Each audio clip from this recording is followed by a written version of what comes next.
Bem-vindas a mais uma aula sobre mulheres da Bíblia. E hoje a gente vai falar sobre uma mulher muito conhecida na Bíblia. Hoje eu vou falar sobre a história de Rebeca. Então, na primeira aula a gente falou sobre Sara e hoje a gente vai dar continuidade falando sobre Rebeca. Rebeca foi nora de Sara. Então, vou falar um pouco sobre a história dela, né? A Sara teve um filho e esse filho era o Isaac. E o Isaac, quando chegou ali uma certa fase que ele já estava pronto para o casamento, né? O seu pai, que é o Abraão, pediu para o servo dele ir até a terra conhecida dele, a terra dele, e pediu, né? Falou assim: vá lá, eu não quero que meu filho se case com as mulheres dessa terra aqui, então você retorna até a minha terra. E ali você procura entre pessoas da minha parentela, você vai procurar ali alguma das mulheres que estão na idade de casar para serem esposa de Isaac. E o servo dele sai, né? Porque o Abraão ele estava com muito medo de quê? Ele estava com medo de morrer e esse filho dele não ter casado ainda. Aí o Eliezer, que era o servo de confiança dele, né? Voltou até essa terra de origem e ele chegou ali nessa busca, né? E ele pensava, gente, como que eu vou fazer para, realmente, assim, escolher a melhor esposa pro Isaac? E aí ele pegou, e no momento que ele chega na terra ali, ele começa a orar, né? Ele pede, Deus, me ajuda a fazer a escolha certa, a escolher a melhor esposa aqui pro Isaac. E aí ele chega num poço, e aí ele pede ali, né? Deus, me dá um sinal para que eu possa escolher a mulher segundo a sua vontade. Se aproxima, que era uma jovem muito linda, né? E muito prestativa também. Ela chega, se aproxima e faz tudo de acordo com os sinais que o Eliezer tinha pedido, né? Então, primeiro ela oferece água para ele, né? Aí, em seguida, ela oferece: eu posso retirar água ali para apresentar para os seus camelos também, para dar para os seus camelos também? Então, quando faz tudo isso, né? Ela demonstra essa generosidade, essa hospitalidade. O Eliezer, na hora, sabe que é ela a esposa, e aí ele vai, ele se dirige até a casa da família da Rebeca e conta ali tudo o que aconteceu, né? Ele fala: olha, o que me mandou aqui foi o Abraão, ele é o meu senhor, e ele me passou essa incumbência, né, de ser responsável por escolher a esposa para o filho dele casar. E aí ele fala sobre que ele tinha pedido esses sinais para Deus e que Deus tinha apresentado para ele a Rebeca. E aí ele pede para levar a Rebeca para se casar com Isaac. Ali na hora, né, os pais falam assim, não, deixa a gente se preparar para isso, né, uns 10 dias, e aí a gente leva ela depois para se casar. Só que aí o Eliezer fala assim, não, mas eu preciso já sair daqui e já levá-la para realizar esse casamento já rápido, eu já gostaria que ela fosse. Aí os pais conversam, né, com a Rebeca, chamam ela para que ela tome essa decisão, e a Rebeca faz isso, ela decide, não, eu vou partir, e ela vai com a criada dela também, e quando chega na terra de Isaac, quando ela olha Isaac, ali os dois já olham para o outro, quando ela olhou de longe, ela perguntou, né, quem que é aquele homem? E aí o Eliezer falou, né, que era o Isaac, e ali eles já se encontraram, e já se casaram, só que passou, depois desse casamento, passou um tempo e ela era estéril. Assim, aí eu vou trazer aqui alguns contextos para vocês entenderem assim, é que existe uma repetição de padrão. Falo muito isso na constelação, né? Mas o que eu vou trazer para vocês, essa repetição de padrão na família. Por quê? Sara, também que era a mãe de Isaac, também era estéril.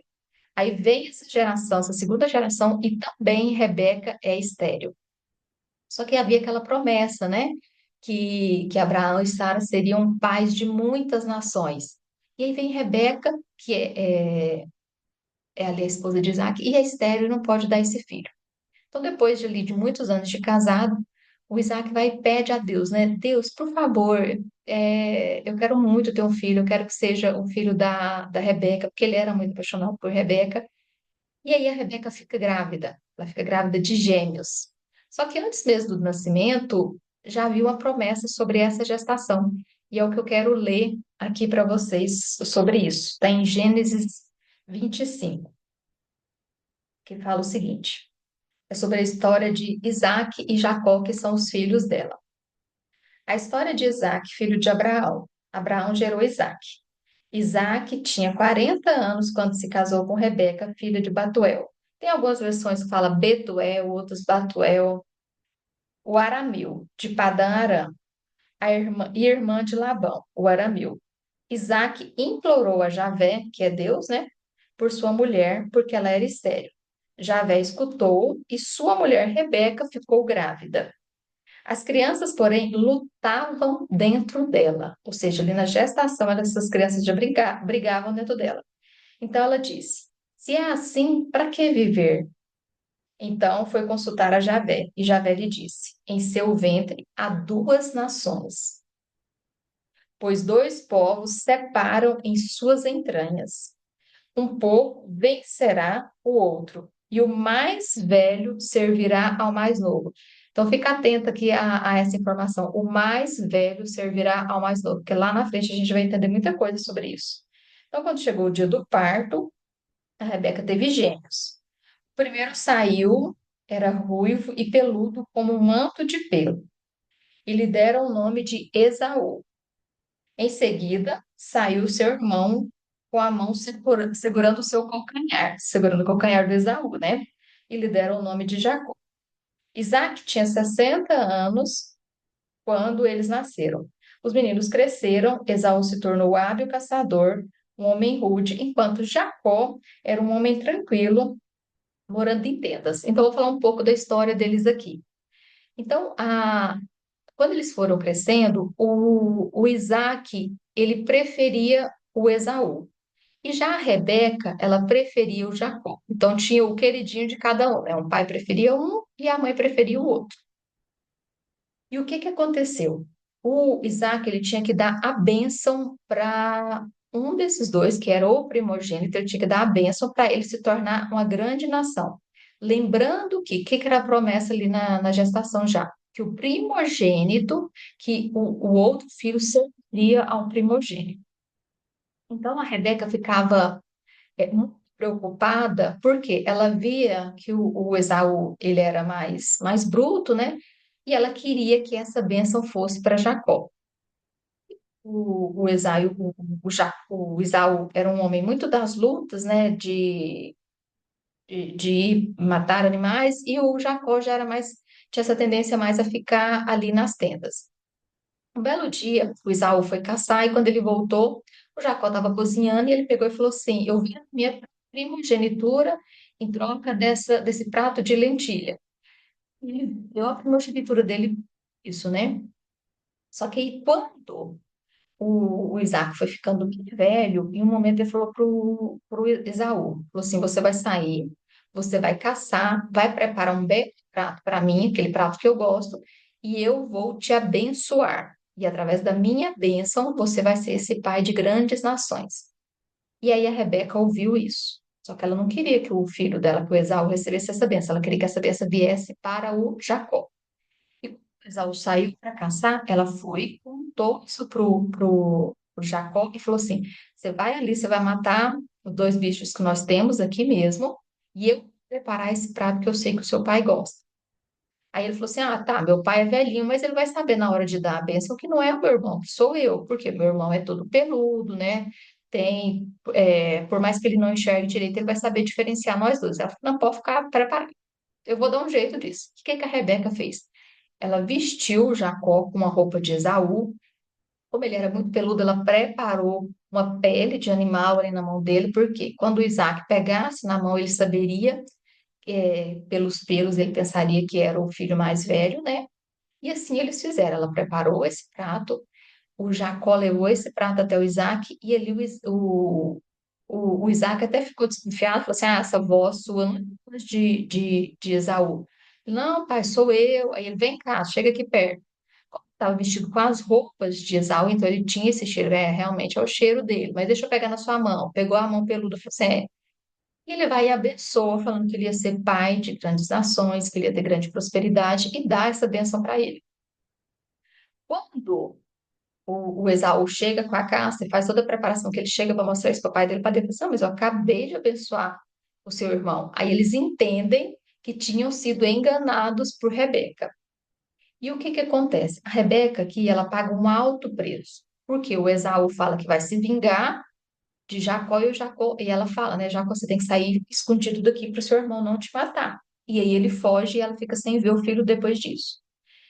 Eu acho mais interessante de toda essa história, né? Ali começa a grande briga entre nações que vai ter posteriormente naquela região, né? Então vai ter essa grande briga que começou também, a gente tem que entender que teve uma geração, aqui existe mais uma repetição de padrão, né? Que o irmão de Isaac, né, que se você assistiu à aula anterior, tinha o Ismael, que era esse filho primogênito também, que não recebeu essa bênção. Essa bênção veio para o Isaac, e aqui acontece essa repetição do padrão novamente, né? Desses dois irmãos ali, e quem recebe essa bênção é o filho mais novo, novamente. Então, existe essa repetição de padrão. Por isso a importância da gente entender a história de onde a gente vem e como o que aconteceu nas gerações passadas impactam a nossa geração. Então, a Bíblia traz muito essas histórias e é muito bom a gente olhar com o olhar da nossa vida realmente, né? Na minha vida eu posso vivenciar isso que está sendo falado ali, né? Como que eu também vivencio tudo isso, como que essa história também faz parte da minha vida. E outra coisa que eu acho muito interessante, comecei a ler a Bíblia, eu achava que as pessoas, os heróis da Bíblia, eles tinham que ser pessoas impecáveis. Eu esperava uma santidade deles. E eu ficava, no começo, assim, a primeira vez que eu li, eu ficava horrorizada. Eu falava assim, como que essas pessoas que cometeram esses erros, por exemplo, uma mãe escolher entre o filho, sabe, dar a bênção, armar para dar a bênção para um outro filho que não era aquele que o pai tinha escolhido. Então, assim, no começo eu li tudo isso horrorizado. Fui ler pela segunda vez, eu já tive uma maturidade espiritual maior para entender que a Bíblia é feita de seres humanos que erraram e que erram assim como eu erro, como você erra. Mas não é porque a gente comete erros que isso nos impede de vivenciar uma, um grande sonho que Deus tem para a nossa vida. Isso não nos impede de ser útil perante a humanidade. Por quê? Falando para vocês, muitas vezes a gente acha que a gente tem que ser perfeito. A gente busca essa perfeição e acha que é só assim que eu posso servir, que é só assim que eu posso ser útil. E quando você vai lendo essas histórias, por exemplo, você vê Rebeca, né, que foi assim a mãe de grandes nações que vieram depois dela, né? Foi uma mulher que foi imperfeita, foi uma mulher que errou, cometeu um grande erro aqui, né? Mas, mesmo assim, ela cumpriu uma grande missão na Terra, colocando, dando a vida a Jacó, que depois se tornou o pai de 12, que eram essas 12 nações, né? Que muito famosa no judaísmo, muito famoso, assim, quem lê o Antigo Testamento vai sempre falar sobre esse número 12, né? Dos 12 filhos de Jacó. Então, assim, apesar disso, essas pessoas cumpriram a sua missão aqui na Terra. Então, muitas vezes a gente fica ali esperando ser perfeito para poder servir, julgando quem não é perfeito, que está fazendo alguma missão aqui, contribuindo de alguma forma. Gente, como assim? A pessoa está falando que está fazendo isso, mas olha tanto que essa pessoa pega, tanto que essa pessoa faz as coisas erradas, mas nós somos imperfeitos também. E é isso que a gente tem que olhar e se questionar, né? De toda essa história aqui, né, que Rebeca nos traz, primeiro dessa questão que era estéril e conseguiu ficar grávida, né? Ficar grávida de gêmeos dessas duas nações que vieram através dela. Então tem esse ato de fé também, mas de olhar que, apesar dos nossos erros, a gente pode fazer uma grande história vir através de nós. A gente pode contribuir e muito, mesmo errando, mesmo pecando, mesmo fazendo algo em desacordo do que é esperado da gente. Então, não se apegue, como mensagem final, eu quero deixar, não se apegue aos seus erros, não espere a perfeição para poder servir. Sirva apesar do que você tem, do que você fez, apesar da sua história. E entenda também que de onde nós viemos, conta muito sobre as nossas decisões. Por exemplo, a Rebeca se casa E ali tem um contexto familiar, tem uma história familiar, e essa história vai se repetindo também. Então, de onde nós viemos fala muito sobre quem nós somos e sobre as nossas atitudes. Eu espero que essa aula que vocês tenham trazido, né, que tenha trazido um pouco mais de conhecimento sobre essas mulheres da Bíblia, sobre essa história de mulheres humanas, de mulheres reais, para vocês também terem essa certeza, né, essa convicção que, apesar de tudo, vocês podem servir. Um grande beijo e até a próxima aula.